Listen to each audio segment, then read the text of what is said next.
Erwin Tulfo, umamin na. Mga makabayan black at lahat ng gustong ipa-impeach si VP Sara Duterte nag-iiyakan. Maitim na plano ng Congress hindi na matutupad dahil gusto nilang ipatawag ang mga vlogger sa Congress. Congressman Marcoleta may siniwalat. So yun po mga banateros, mga kabiyaya, isang mabiyayang araw po sa ating lahat. At welcome back to my YouTube channel, J. Guevara TV nga po, wala isa sa mga banateros brothers. At eto, mga titindi na itong mga pag-uusapan na naman natin. Sa abot-saring ano na naman to excuse me. Sa abot-saring mga matitinding issue na nagaganap sa tawag dito, nagaganap sa mundo ng politics world. Oo, samantalang ito, panoorin na bigyan natin ng reaction nitong goodbye fact checker. Congrats mga vlogger, you know. Rapi Tulfo tuloy. Erwin Tulfo umamin na. Ano kaya itong inamin ni Erwin Tulfo? At ito yung mga makabayan black at yung mga gustong ipa-impeach si VP Sara nag-iyakan. Naku po. Ba't kayo nag-iyakan? Dahil napagtanto nyo ng ginagamit lang kayo. O ngayon, iyak kayo, no? Yun yung kasabihan na banat ngayon, iyak later. So siyempre, no, at yung mga siniwalat ni Congressman Marcoleta, pag-usapan din natin. At syempre, bago natin dito simulan, don't forget to like, share, comment, and subscribe sa ating YouTube channel. Pakipindot na lang din po yung bell button para lagi kayong updated sa ating mga video araw-araw. Wala pa rin tayong boses. Sige, vlog lang. Kailangan natin mag-vlog kasi alam naman natin ngayon na ang ibang mainstream media sa Pilipinas ay tulog, bulag, bingi, at natatapalan na ng pera sa noo. Kaya tayo na lang mga vlogger, hindi lahat ng vlogger siyempre especially to Banateros Brothers, ang naghahatid ng tunay at tapat na balita. Isama nyo na dyan ng SMNI News. Yan, no. So, yun yung kailangan. Kaya kailangan natin kahit paos, magbalita tayo para may malaman na impormasyon or bagong balita ang mga OFW, mga senior citizen at lahat ng Pilipino na sumusubaybay sa Banateros Brothers at sa SMNI. Samantalang, hirap talaga magsalita. Panoorin naman, bigyan natin ng opinion or reaction nito, no? Itong post ng SMNI na kung saan, ano ang opinion mo sa survey na nagsasabing 63% ng mga pamilyang Pilipino ay mahirap. Totoo yan, 100%. Totoong totoo. Kaya kasi sabi ko ako nagpapasalamat ako sa itaas na kahit papano binigyan niya ako ng biyaya. Ito yung pagbablog. Kahit papano dito ako kumukuha ng pangtustus ko para sa pamilya ko sa pang-araw-araw. Dahil kung wala talaga itong mga ganitong bagay ay baka magdildil din kami ng asin. Ako naniniwala ako, dumami pa lalo ang mahihirap dito sa Pilipinas. Dumami pa yung nagugutuman. Dahil alam naman na natin ngayon, talamak ang droga, talamak ang krimen, at higit sa lahat, talamak ang nakawan sa gobyerno. Yan yung pinakamalalang sakit sa Pilipinas na mas matindi pa sa virus. Yan ang yan ang matindi pa yan sa virus. Matindi pa yan sa laso ng kobra. Yung pagnanakaw ng mga buhaya sa ating gobyerno. Kaya ako naniniwala ako dito sa pinost ng SMNI. At ito, ano ba itong ito pa eto babasahin ko lamang. Babala. ano to, bedridden na lola sa Pampanga, kinakawan or ginahasa tsaka pinatay ng isang lulong sa droga. Grabe, sinasabi ko sa inyo, no, na tawag dito na tayo ay wala na talaga, talagang lubog na yung ating tinatawag na Pilipinas sa mga adik, dahil alam naman natin na imbis na ang bigas ang magmahal, ang droga ang hindi pala, mali. Imbis na bigas ang nagmumura, shabu ang nagmumura. Yan ang pinakamalapit. Samantalang ito, basahin natin to, mukhang maganda to. Ano to?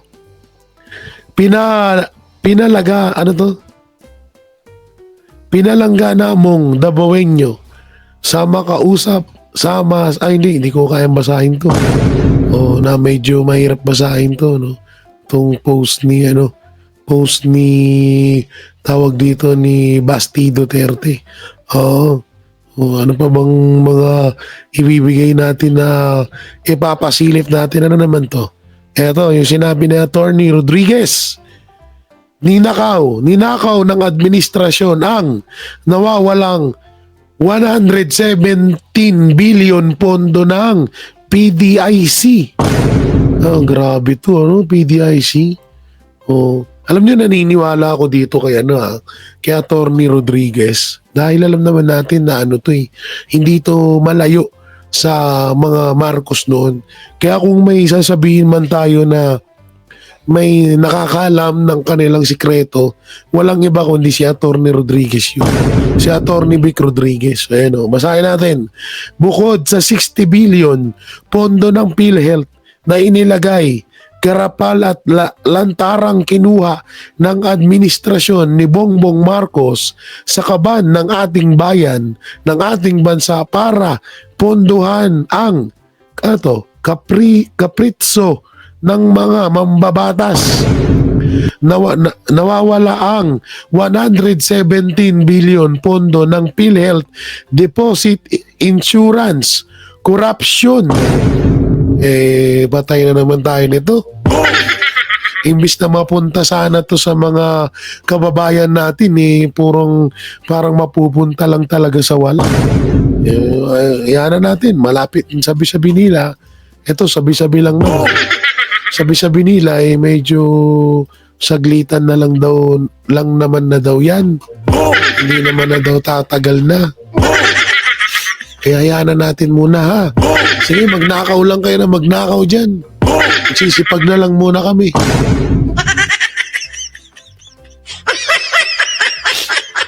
Samantalang dito tayo sa inilabas ng Facebook creator na si Mark. Di ko mabanggit yung apelido nito Basta si Mark na yung goodbye fact checker na nga.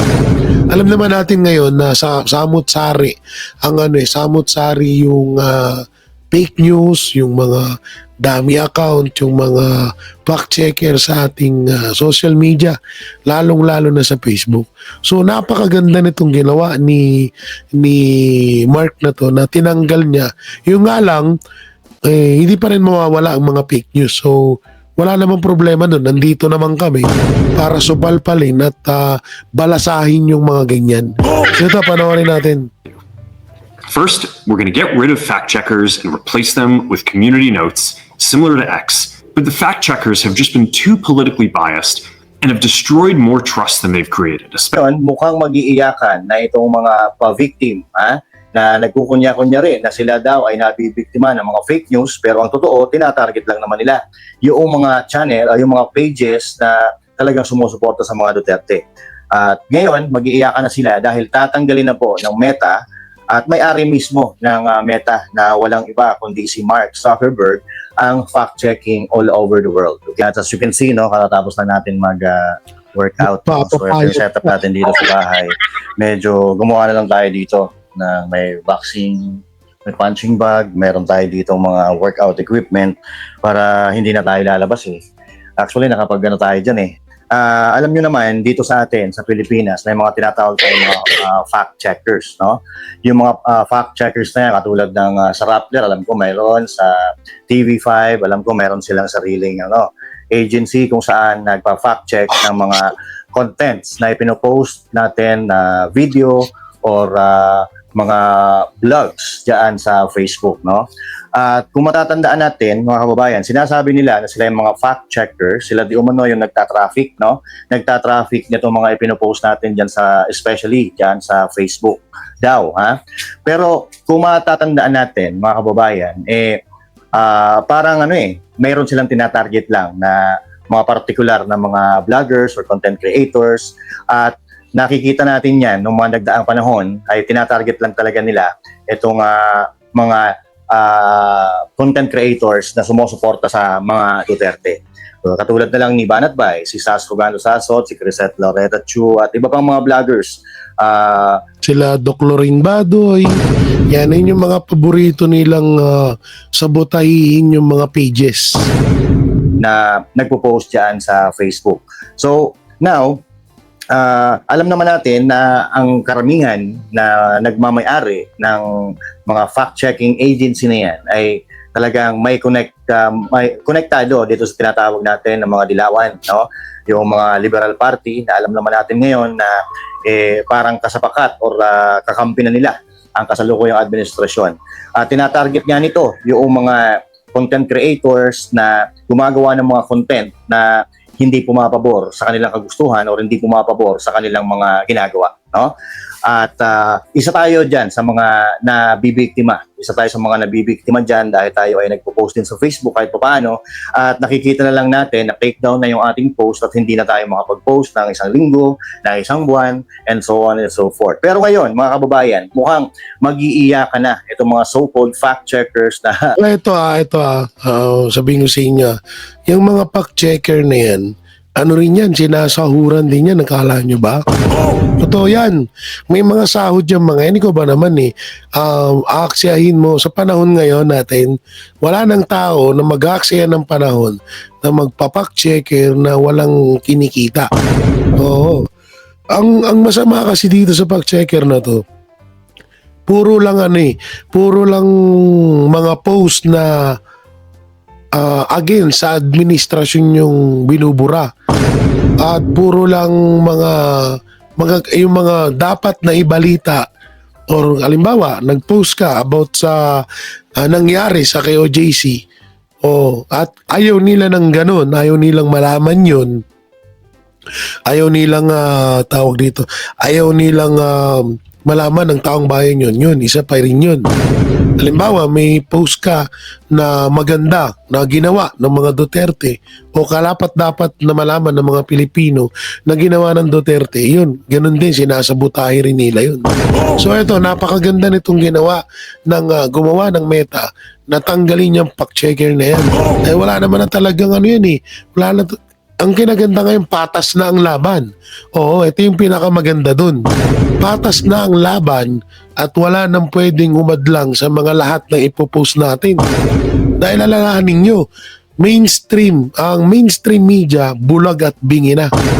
Social media na lang at mga DDS vlogger, especially to Banateros, at sa mainstream media naman ay ang SMNI na lang ang mapagkakatiwalaan at naghahatid ng tunay na balita dito sa Pilipinas. Pero ngayon, yung ibang mainstream media, wala na. Nung panahon nga na nilusob ni Tory yung nila abolish yung KOJC, andun kami sa loob nun. Buhay kami na testigo. Tapos mapapanood namin sa iba't ibang mainstream media, mali-mali yung balita. Ganun kalupit sila. Kaya ito, napakaganda nito. Panoorin nyo na lang yung full video kaya Master Judea. So mapunta agad tayo rito sa mga nag-iiyakan. Grabe, yung mga bata pa yung nasa likod nito. Proud na proud pa silang nandyan, no? Tangina, yung mga magulang nyo, halos nagkakakuba-kuba na magkudkud ng inidoro do sa ibang bansa. Tapos kayo nandyan, kasama nyo yung mga makakaliwa. Anak ng teteng naman, play. Congress! Impeach Sara Duterte now! Congress! Impeach Sara Duterte now! Oh, you. Sabi lang naka-impeach, yung mga pes, he needs Sara Duterte now. Gago! Pil na pil eh, no? Pil na pil yung ano eh. Pil na pil yung, pil na pil yung kabaklaan eh.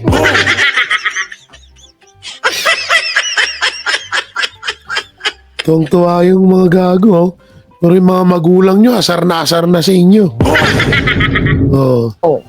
Mahigit isang buwan pagkatapos na ihain ang unang 2 impeachment complaints laban kay Vice President Sara Duterte, nagpulong sa Kamara ang ilan sa mga naghain, nag-endorso at sumusuporta sa reklamo. Sama-sama nilang kinalampag ang House of Representatives. Alam mo, ang tanong, mga butante na ba yung mga hayop na yan? Butante na ba itong mga batang to? Tapos eto, ilan to? 1, 2, 3, 4, 5, 6, 7, 8, 9, 10, 11, 12, 13, 14, 15, 16, 17, 18? Sa 32 million na bumoto kay VP Sara Duterte bilang Vice President or pangalawang leader ng bansa natin, 32 million ang bumoto doon. Tapos ang magpapa-impeach, 13 na tao, 13 na NPA, 13 na makakaliwa, anak ng teting yan.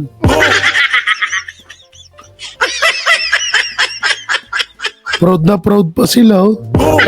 upang igiit na aksyonan na ang impeachment complaints upang mapapanagot ang Vice Presidente sa umano'y questionableng paggastos sa kanyang confidential funds. Nananawagan po kami sa Kongreso Wow! na ihain na ito at proseso na. Huwag nang patagalin sapagkat kawawa ang ating bayan kung di natin isusulong itong impeachment na ito. Tama! Gago! Gago! Gago ka tuloy. Isa pa nga. Gago! Ang nais namin ay kagyat na ipadala na ng speaker. Ito si Teddy Casino. Ito yung hindi namin maalala-alala nung nakaraan na kung anong pangalan niya. Ito nga yung napag-usapan namin. Etong taong to, lahat ng presidente sa Pilipinas, puwera lang kay Cory Aquino, binabanatan ito. Pero nung panahon ni Marcos, hindi niya binanatan. Yun pala, may usapan na pala. Ang aming complaints sa Committee on Justice para ito ay mapag-usapan at mapag-desisyon na. Sa mga susunod na linggo, magsasagawa rin ng iba pang hakbang ang mga grupo para mapausad na sa Kamara ang impeachment process, gaya ng pangalap ng mga dagdag na pirma mula sa iba pang sektor na sumusuporta sa pagpapatalsik kay VP Sara. Magsasagawa rin ng mga kilos protesta kaugnay nito. Kumpiyansa pa rin ang mga nagsusulong ng impeachment na hindi hadlang ang paparating na eleksyon upang tuluyang mapatalsik sa pwesto si VP Duterte. And I think the senators and the congressmen, they have a duty to perform now. Kung maninindigan ng mga congressman natin sa tama, no, na may na-commit na violation, ang Di wow. O bakit yung kung usapang confidential fund, ba't ayaw nyo questioning yung confidential fund ng Office of the President? Girin nyo 2 billion yun, tanga. Higil ako sa inyo eh. Samantalang yung kay VP Sara, 125 million. So sino mas malaki sa ganun? Bobo. ang second to the highest position in the land, si Sara Duterte. Ang tingin ko, dun nila tingnan yung Mo yun. Tingin namin, bobo ka. Gago! merit ng complaint at hindi sa political na tawag dito, affiliation. Andito kami, yung ating mga complainant. Si Manananggal, oh. Si convicted child abuser. Para ma-push o ma-encourage na yung mga kongresista kasi sila yung kailangang bumoto, no? Ito yung pinaka ayokong mangyari na mangyari to sa buhay ko. Yung tipong tatanda at mamamatay ka, Tapos tingin sa'yo ng tao, napakasama mong tao. Dahil sa ginagawa mo din. Hindi dahil sa tingin lang ha, kundi dahil talaga yun talaga yung pagkatao mo. At ayoko sa lahat, nang mamamatay na lang ako sa mundo, tingin sa akin ng tao ay makakaliwa. Or tinatawag na NPA. Nagkantete, ayoko talaga yung promise. As endorser nitong impeachment complaint. 3 impeachment complaints na ang naihain sa Kamara at kasalukuyang nakabinbin sa tanggapan ni House Secretary General Reginald Velasco. Ayon sa House official, nangako ito sa House members na magbibigay ng sapat na oras upang pag-aralan ng 3 reklamo at makapagdesisyon kung alin sa mga ito ang kanilang i-endorso. 6 na kongresista ang nag-endorso sa unang 3 reklamo. Kailangan ng 103 kongresistang mag-e-endorso sa isang impeachment complaint para maiakyat ng diretsyo sa Senado na magsisilbing impeachment court. Mula January 13 hanggang February 7 lang ang session days ng Kongreso. Mag-uumpisa naman sa January 12 ang election period para sa 2025 midterm elections kung kailan magiging abala na ang maraming politiko. Mag-iyakan lang kayo. Kaming mga Duterte supporters, na kaming pakialam dyan. Alam naman namin na sa 2028 election, Duterte pa rin ang magiging presidente ng Pilipinas. Fuck you. Bago! Mga ulol. Mag-iyakan kayo dyan. Mamatay na kayo sa kakaiyak nyo. Oo. Hindi, ano yan. Hindi pa rin kayo mananalo. O, samantalang, panoorin natin to. Ang pag-amin ni Erwin Tulfo. Panoorin. Sa bansang Amerika ay para buhayin ang kanyang mga anak, ang CIS Party List Representative Erwin Tulfo, inabla ng maraming Pilipino. Sa halip na paniwalaan, lalo pang binatikos at tinawag na puro kasinungalingan ang representative na si Erwin Tulfo matapos ang kanyang di umanay pagdepensa sa akusasyon sa kanya ng maraming netizen na nagnakaw rang ito ng identity ng isang tao para maging US citizen sa bansang Amerika. Umani ng samot-saring reaksyon ang nooy naging revelation ng veteran vlogger na si Maharlika kung saan lantarang isiniwalat sa publiko ang pagsisinungaling ni Erwin Tulfo hindi lamang sa kanyang pamilya kundi lalo na sa taong bayan. At dito'y kalakip Hindi ka pa senator, sinungaling ka na. What if ko pag naging senator ka pa? Diba? Ngayon yung ano dun eh. Hindi ka pa nakakaupo sa ano mo, may ginawa ka ng anomalya. Paano na lang kung ano? Tapos ngayon may paiyak-iyak no? Kesyo ginawa niya lang daw yun dahil sa pamilya niya. Anak ng teteng noon pa man, mayaman na kayo eh.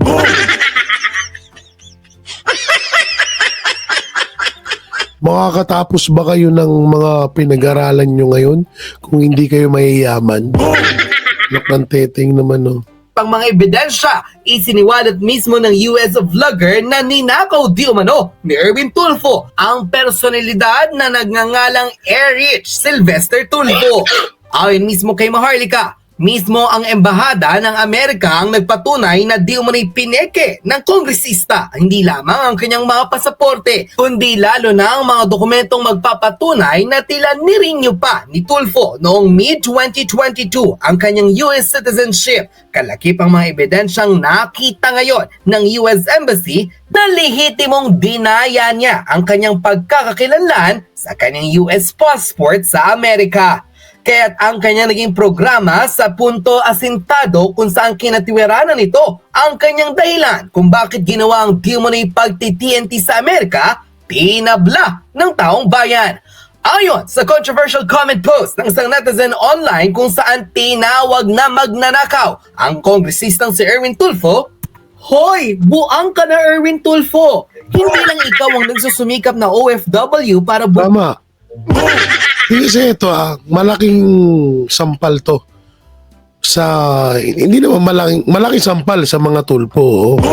Pero hindi ba nahiya si Erwin Tulfo sa mga kababayan natin na OFW? Na sila nga halos hirap na hirap sila makapunta ng ibang bansa. Partida, trabaho pa yun na. Hirap na hirap sila makapunta sa ibang bansa. Tapos ikaw, pineki mo yung pangalan mo para lang makapunta ka doon. Hindi dahilan yung pamilya eh. Ang punto kasi dito, tatakbo kang senator. So, bakit ka pa namin pagkakatiwalaan kung sa ganyang bagay, dinadaya mo na? Kung sa ganyang bagay, namimeki ka na. Diba? Yun yung punto dun eh. Hindi namin kino-question yung pagpunta mo dun, pagtrabaho mo. Wala kaming pakialam dun. Magtrabaho kahit maging GRO ka pa dun. Kahit maggalapok-pok ka dun eh.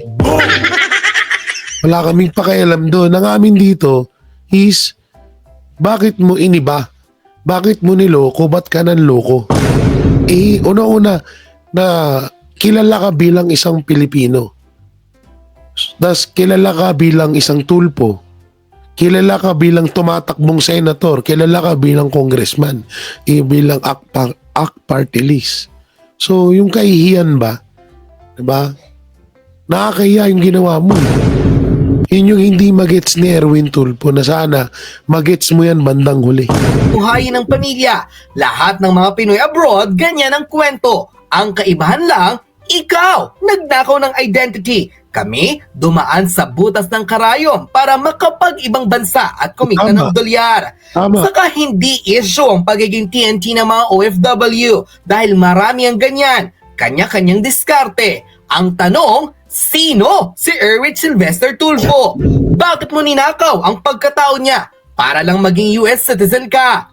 Humarap ka sa salamin. Di ka ba kinikilabutan sa mga pinagsasasabi mo? Dinamay mo pa ang Diyos. Buwisit ka. Saka, bakit galit? Yung mahirap eh, no?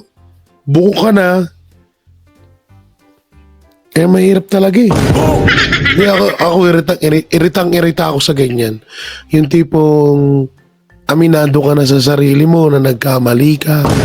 Aminado ka na sa sarili mo na panggap ka. Tapos gagamitin mo pa yung salita or pangalan ng Diyos para lang makakuha ka ng simpatya ng ibang tao. Di ba ako buisit sa mga ganyan?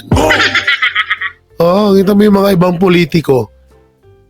Hindi natin nakikita nagsisimba yun.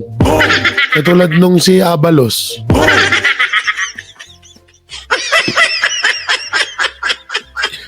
Nasa harapan pa ng altar. Nasa bungad ng simbahan.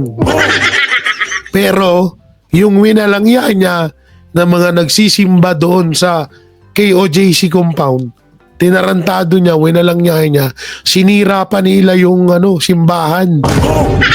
Yung bahay dasalan ng mga tao, sinira nila.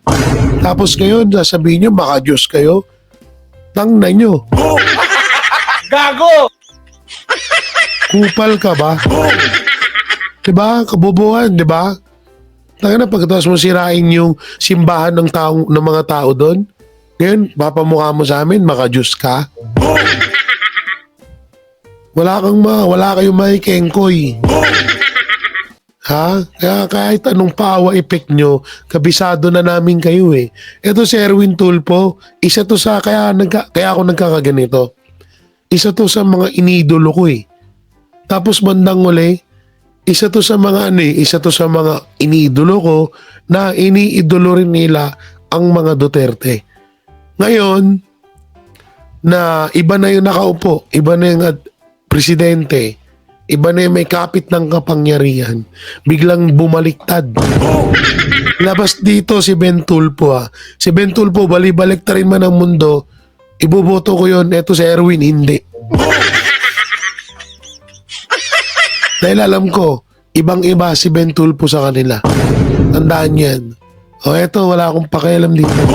Kaya kayo mga kababayan, mag-ingat kayo sa mga politikong puro Diyos ang laman ng bunganga. Kadalasan yung mga yan pa yung yan pa yung mga demonyong ugali. Oo, puwera kay Pastor ha. Pastor Apollo Kibuloy, pansinin nyo. Oo, nandun na tayo sa point na puro Diyos ang kanyang isinasalaysay sa atin. Pero lahat yun may patotoo. May pagmamahal. May katotohanan yung mga sinasabi niya. At nakita namin yon ng personal. Nakita namin yon ng buhay kami na hindi kami nananaginip at hindi katang-isip. Etong mga politiko na itong mga hayop na to. Yan si Abalos. Diba? Todo simba nung tumatakbo na. Samantalang nanira ng simbahan. Paano mo paniniwalaan yun? Diba? Kabubuhan. Kaya kayo, mag-isip-isip kayo. Eto lang. Oh. Yan. PDP laban, Jimmy Bondoc, Bato de la Rosa, Bongo, Rodante Marcoleta, at marami pang ibang PDP laban dyan. At syempre, Pastor Apollo Sikibuloy. Yan ang tinatawag na walang panggap, hindi panggap, hindi plastic. Talagang totoo ang pagmamahal sa bayan at may mga napatunayan na may mga resibo. Yun ang kailangan natin sa bayan natin. Hindi itong mga hayop na mga panggap na to. Bad trip ako eh. Wala nang boses yung tao, binabad trip nyo pa. Hey, joke lang mga banat.